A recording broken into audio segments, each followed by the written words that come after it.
नमस्कार दोस्तों, खबर लोकसभा चुनाव से जुड़ी है। खबर यूपी से है। दरअसल चंद्रशेखर नगीना सीट से चुनाव लड़ रहे हैं। भीम आर्मी के चीफ हैं, लेकिन इन दिनों ओवैसी के फेवर में हैं और चुनाव जीतने के लिए दलित मुस्लिम कार्ड खेल रहे हैं। इस बात के कयास तब लगाए जाने लगे जब एक पत्रकार ने ओवैसी से बढ़ती नजदीकियों के चलते सवाल कर दिया। उस पर चंद्रशेखर ने जवाब दिया कि क्या वो इस देश के नहीं हैं? क्या उनके हाथों में कांटे लगे हैं? किसी से हाथ मिलाना, किसी के साथ बैठकर बात करना क्या अपराध हो गया? जो किसी के हक की बात करेगा मैं उसके साथ खड़ा हूं। बस चंद्रशेखर का यह बयान आया और उसके बाद तरह तरह के कयास लगने लगे।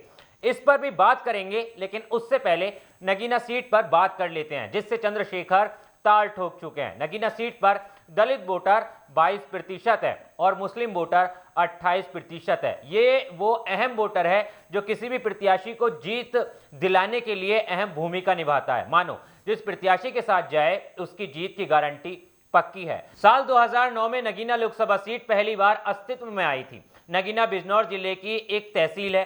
कभी यह सीट बिजनौर लोकसभा सीट का हिस्सा हुआ करती थी, लेकिन साल 2008 में परिसीमन आयोग की सिफारिश पर इसे बिजनौर से अलग करके अलग लोकसभा क्षेत्र बनाया गया। नगीना लोकसभा सीट पर अब तक 3 लोकसभा चुनाव हो चुके हैं। साल 2024 में चौथा इलेक्शन होने वाला है। पहला चुनाव सपा ने जीता था, जबकि दूसरा चुनाव भाजपा ने। तीसरे चुनाव में भाजपा को पछाड़कर यह सीट बसपा ने अपने कब्जे में कर ली थी, लेकिन तब अखिलेश और मायावती साथ मिलकर चुनाव लड़ रहे थे और सिर्फ बसपा का प्रत्याशी मैदान में था, जिसे सपा का भी वोट मिला था। इस सीट पर वर्तमान में बसपा के गिरीश चंद्र सांसद हैं, लेकिन इस बार इस सीट पर मुकाबला कड़ा है, क्योंकि सपा का प्रत्याशी भी मैदान में है, बीजेपी का प्रत्याशी भी मैदान में है और बसपा का प्रत्याशी भी यहां से चुनाव लड़ रहा है। और साथ ही साथ भीम आर्मी के चीफ नगीना सीट से यानी चंद्रशेखर आजाद अपनी टाल ठोक चुके हैं, जिन्हें ओवैसी का साथ मिलने की भी चर्चा काफी तेज है। यहां दलित वोटर्स 22% और मुस्लिम 28% है। यही वोटर्स उम्मीदवारों की किस्मत तय करते हैं और शायद इसी के चलते चंद्रशेखर दलितों के साथ मुस्लिमों को भी साथ लेना चाहते हैं, तभी उनकी जीत पक्की हो सकती है। बसपा भले ही चुनावी मैदान में हो और दलितों के साथ लेकर चलने की बात कह रही हो, लेकिन बसपा का कोर वोटर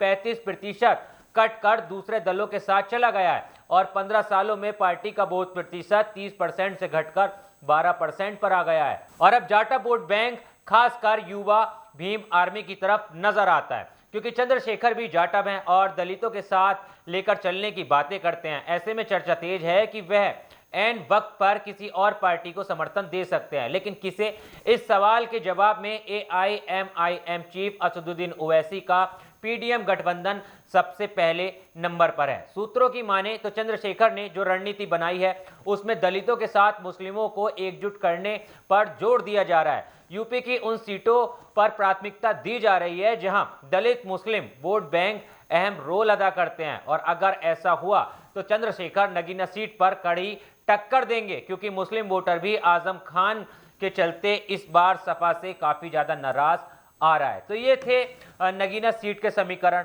और नगीना सीट पर चंद्रशेखर जो है वो तरह तरह के हथकंडे अपना रहे हैं। वो किसी भी तरह से इस सीट को अपने कब्जे में करना चाहते हैं, क्योंकि ये जो है दलितों का गढ़ माना जाती है। मैं आपको पहले ही बता चुका हूं कि 22% जो है यहाँ पर दलित वोटर है और साथ ही साथ 28% जो है वो मुस्लिम वोटर है। लेकिन अब इस पूरे मामले पर आपको क्या लगता है कि नगीना सीट से चंद्रशेखर जो है वो चुनाव जीत पाएंगे, या फिर बसपा के पाले में जाएगी, या फिर बीजेपी यहां पर खेला करेगी, या फिर समाजवादी पार्टी का ये गढ़ बन सकती है? आपकी क्या राय है? आप क्या समझते हैं? एक बार कमेंट्स बॉक्स में हमें जरूर बताना। देश और दुनिया की तमाम खबरों के लिए आर्या न्यूज को भी फॉलो कर लेना। मिलता हूं आपसे किसी और वीडियो में। जय हिंद।